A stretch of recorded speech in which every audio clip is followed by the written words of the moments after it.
Karena wudhu itu secara agama artinya membasuh bagian-bagian yang khusus dengan niat yang khusus, kemudian dengan cara yang khusus. Illa ghufira lahu ma taqaddama min dzambi wa ma ta'akhkhar, kecuali dosa-dosa yang telah lewat dan yang akan datang itu akan rontok berguguran. Ya, jadi ini wae coba jalan kulon. Panjenengan nek saged wudu dengan maksimal, jadi asbaro yusbiru niku maksimal. Terus mboten wudu-wuduan, tapi wudu berdasarkan ilmu yang benar. Nah, makanya kalau panjenengan belajar niki bab wudu ini supados wudu kula panjenengan saged maksimal. Lho nek wudunya maksimal, di antara keutamaannya maka dosa-dosa kula panjenengan yang telah lewat ataupun yang akan datang itu sudah ghufira, diampuni oleh Allah Subhanahu wa taala. Jangan melontar dosa niku enak. Gila Muhammad. Gila nek tiang-tiang sing Masya Allah seneng wudu, mari ngendut wudu meneng, ngendut wudu meneng. Itu dosane rontok terus. Oh, berbulan. Oh, yang sing istiqomah ngoten iki. Nggih, tapi ngene. Cuman gini wow, ya insya Allah dosa-dosanya akan dilebur dengan tetesan air wudhu nih wow. Ya panjenengan wudhu itu tetesan, makanya dimakruhkan Pak. Ketika panjenengan wudhu terus panjenengan kibas no, ya lebih-lebih panjenengan kayak yanduknya itu dimakruhkan. Kenapa? Karena tetesan air wudhu ini akan mampu menghapus dosa-dosa yang pernah kita lakukan. Kan sampai teng mriki para rawuh nggih. Wa qala aidan man tawaddu'a, barang siapa yang berwudu wa ahsanal wudu'a dan dia memperbagus wudunya, kharajat khotoyahu, maka dosa-dosanya akan keluar min jasadi, dari jasadnya, hatta takhruja min afari, sampai dari kuku-kukunya. Doain. Jadi di samping dosa itu keluar dari jasad kita, sampai nun sewu di bawah kuku-kuku kita ini akan keluar rontok berguguran dosa-dosa kula panjenengan. Nah ini otomatis dosa-dosa kecil, ya, dosa-dosa cilik. Terus gampang orang gelontor dengan wudu, ya, nun sewu masuk tergelincir dalam dosa panjenengan istighfar, setelah itu panjenengan wudu, secara tidak langsung akan dinetralisir dengan wudhu itu. Nggih, niku diantara napa keutamaane wudu. Sampun lanjut malih nggih. Terus sekarang furudul wudu, fardu-fardunya wudu. Ini nek bahas ibadah niku Pak mesti wonten fardune, wonten rukune, nggih, wonten sunah-sunahe. Sekarang kita bab wudu, ini melebet furudul wudu, fardu-fardunya wudu. Furudul wudu sitatun, fardu-fardunya wudu itu ada 6. Fardu itu berarti harus tertunaikan Pak. Ketika panjenengan beribadah, entah itu wudu, entah itu sholat, entah itu puasa, zakat, haji, dan ibadah-ibadah yang lainnya, itu mesti ada fardu-fardunya. Lah, fardu harus tertunaikan. Ketika panjenengan di dalam beribadah wonten setunggal mawon yang tidak tertunaikan fardunya, maka nun sewu ibadah kula panjenengan bisa dianggap batal. Jadi fardu harus tertunaikan semua. Lah saniki fardunya wudu niku wonten pinten? Wonten 6. Arba'atun tasbutu bil Quran. 4 itu berdasarkan Al-Quran, telah ditetapkan Al-Quran. Napa mawon keempat itu? Yang pertama adalah ghuslul wajhi, membasuh wajah. Wa ghuslul yadain, membasuh kedua tangan. Wa mashu ba'dil ra's, dan mengusap sebagian kepala. Wa ghuslul rijlain, dan membasuh kedua kaki. Itu yang ditetapkan Al-Qur'an. Kemudian wasnani yang 2 disunnah, ditetapkan sunnah Nabi. Wahuma an-niyah wa tartib, niat. Jadi di dalam Al-Quran panjenengan tinggal di mboten wonten wudu harus niat, enggak ada. Ya, wudu harus tertib niku mboten wonten. Adanya di mana? Nabi memberikan contoh. Iki lho wudu sing bener kaya ternyata ketika Nabi berwudu diawali dengan niat. Kemudian juga ada tertibnya. Lah niki dalile napa ngene ya, panjenengan mangke bisa ya membuka dalam Al-Qur'an nggih. Ya ayyuhalladzina amanu idza qumtum ila sholati faghsilu wujuhakum. Lah niki apabila kalian hendak sholat maka faghsilu basuhlah wujuhakum, wajah-wajah kalian, wa aydiyakum dan tangan-tangan ilal marafiq sampai siku. Nggih, wamsahu bi ru'usikum dan usaplah napa kepala ya. Wa arjulakum dan kaki ilal ka'bain sampai mata kaki. Ngene iki namung sekawan niku wae yang telah ditetapkan Al-Qur'an. Nggih, niat mboten wonten, tertib nggih mboten wonten. Nggih, nah mulane para rawuh ndak bisa kalau kita hanya berpegang pada Al-Qur'an tok. Nggih, sebab napa? Pedoman kita itu di samping Quran juga hadis. Nek panjenengan Quran tok mboten saged. Katakan bab nopo haji. Haji itu dalam Al-Qur'an hanya berapa? Justru yang banyak diberikan contoh oleh Nabi kita Muhammad sallallahu alaihi wasallam. Bab poso nggih ngoten, bab zakat nggih ngoten, bahkan sampai pembagian waris. Hadis-hadisnya pun juga. Sakniki syuruhul furud ya, syarhul furud, penjelasan tentang fardu. Al awal ya, fardunya fardunya wudu sing pertama itu adalah an-niyat. Niat nopo raf'al hadath, niat menghilangkan hadas awil wudu atau panjenengan niat wudu awil toharoh di sholat atau sesuci untuk sholat. Monggo niatnya nawaitul wudu'a li rafil hadas boleh, nawaitul wudu'a li toharoh di sholat boleh. Tapi nek kula panjenengan biasanya sing napa Pak, nawaitul wudu'a li rafil hadasil asghar. Alhamdulillah ta'ala. Ini ku niat. Nggih.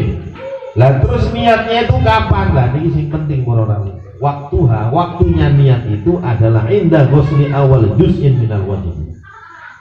Ketika membasuh awal bagian dari wajah. Jadi niat itu mboten terus panjenengan ketika membasuh kedua tangan nanti niat nawaitul wudu al-rafil hadatin. Itu bukan niat. Waktunya niat itu adalah ketika panjenengan membasuh wajah.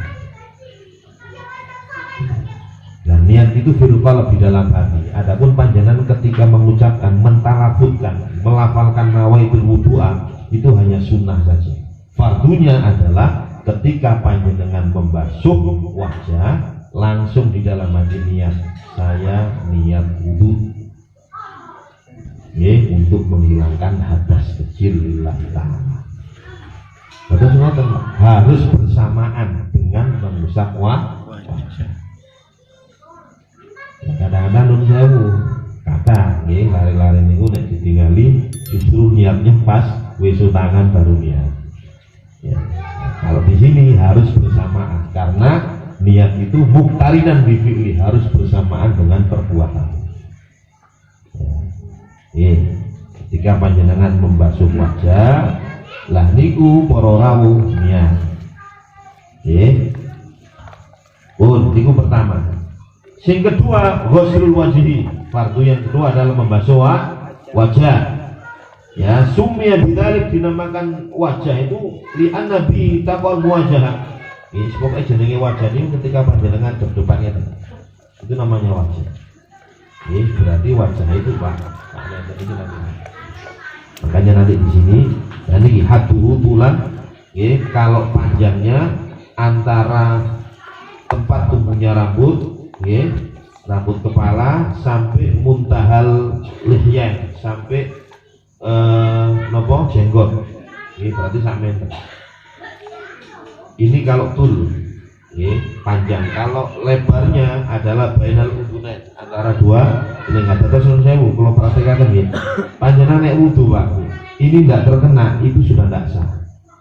Jadi namanya wajah itu tempat tumbuhnya rambut ini sampai ini. Jadi Jadi kalau arah atas, ini arah panjang itu tempat tumbuhnya rambut sampai niki, niki tok panjenengan. Nah, niki mboten. Nah ini termasuk wajah ini. Ya, termasuk wajah. Termasuk wajah. Nah jadi harus terkena air. Ini harus terkena. Lah adapun lebarnya adalah niki.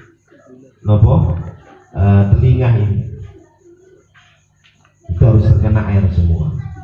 Terus ngapunten niki juga perlu kula sampaikan. Basuhan pertama, tangan jangan sampai dilepas, tetap menempel di wajah. Nek panjenengan lepas, ngapunten Pak nggih. Panjenengan ngeten, sret dereng mantun pun panjenengan lepas.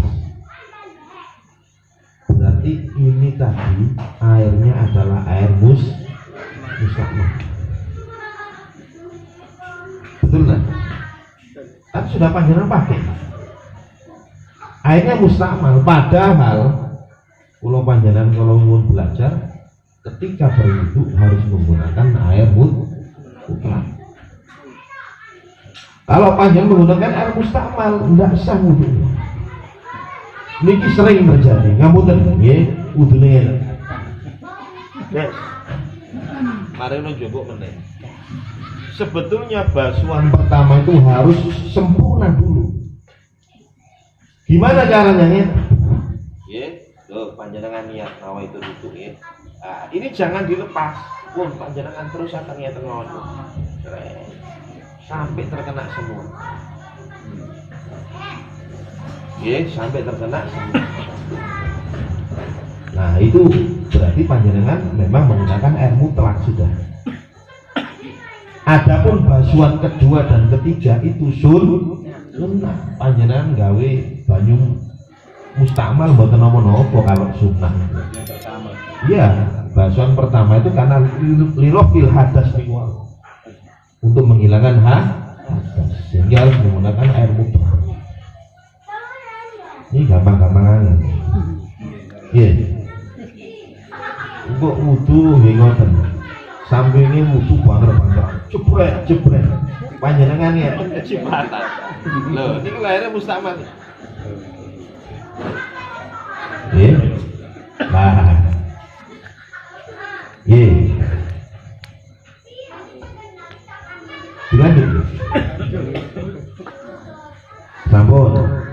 Jadi sekali lagi tangan jangan sampai dilepas dulu, biarkan lengket sampai panjenengan selesai mengusap wajah. Sekira panjenengan yakin bahwa air ini sudah semuanya terkena pada wajah. Basuhan pertama. Adapun kedua ketiga monggo. Panjenengan gak basuh pun juga tidak apa-apa. Tapi yang asal kesunahane nggih basuhan kedua ketiga terus kita basuh nggih. Sampun. Terus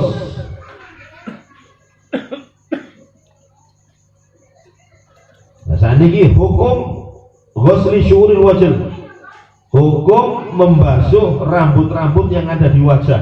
Nah, wajah kita kan ngoten rambut-rambut iki Pak nggih. Lebih-lebih panjenengan ono andeng-andenge, ono toe. Lah niku biasanya kata rambut. Hukumnya bagaimana? Yajibu ghusluha kulluha. Wajib membasuh semuanya. Nggih, zahiruha wa batinuha, baik yang lahir ataupun yang batin. Maksudnya baik yang kelihatan utawa sing gak ketok. Nggih. Terus rambut-rambut ini semuanya Pak harus kena air.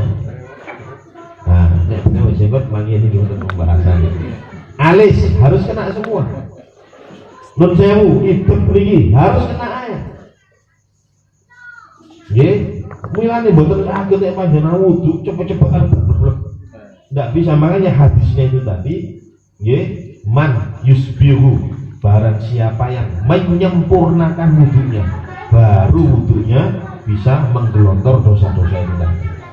Nek wudune wudu asal-asalan nggih mboten saged. Nggih.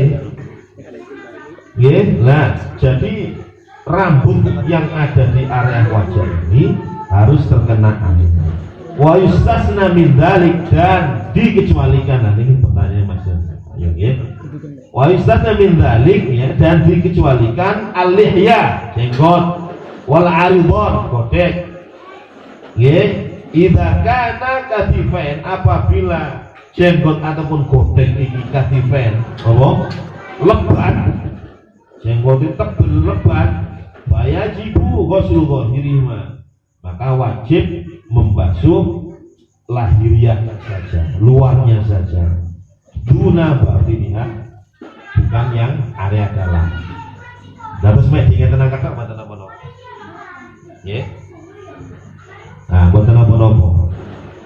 Tetapi wa yusanu, dan disunahkan tahliluhu, tahlil niku napa? Ngeten-ngeten akan niku. Nah, jadi biar air itu bisa masuk juga. Nggih, pokoknya ditahlil. Nggih, biar air itu nyampe ke kulit. Walaupun jenggote ada, itu sunnah, sunnah, ada. Nah, jadi nek jenggot, nek godek, kalau itu lebat, maka hanya disunahkan saja sampai kulit. Ngeten tok cekap. Nah, dikatakan lihya, jenggot itu tebel, bagaimana? Ukuran tebel tipis nih, nek teng mriki. Yang dimaksud al-kathifah tebel itu hialati laturo basyaratuha min majlis takhatub. Sekira apabila panjenengan ngobrol ya dengan orang yang jenggot tebel niku wau, nah tidak kelihatan nopo kulitnya ketutupan jenggot niku wau, itu baru dinamakan tebel. Nek kados kula nun sewu niki panjenengan ngobrol kali kula kan sik ketinggal nggih. Nah ini berarti enggak tebel. Lah berarti saya masih wajib untuk memasukkan air itu pada kulit. Tebel kalau yang Arab gitu, tebel dan nah itu kira panjenengan pas ngobrol gak ketok kulitnya, lah itu dianggap tebel, dan ketika wudu ngeten tok wis mboten apa-apa. Tapi tetap disunahkan untuk ditahlil supaya air itu sampai ke kulit. Wonten pertanyaan?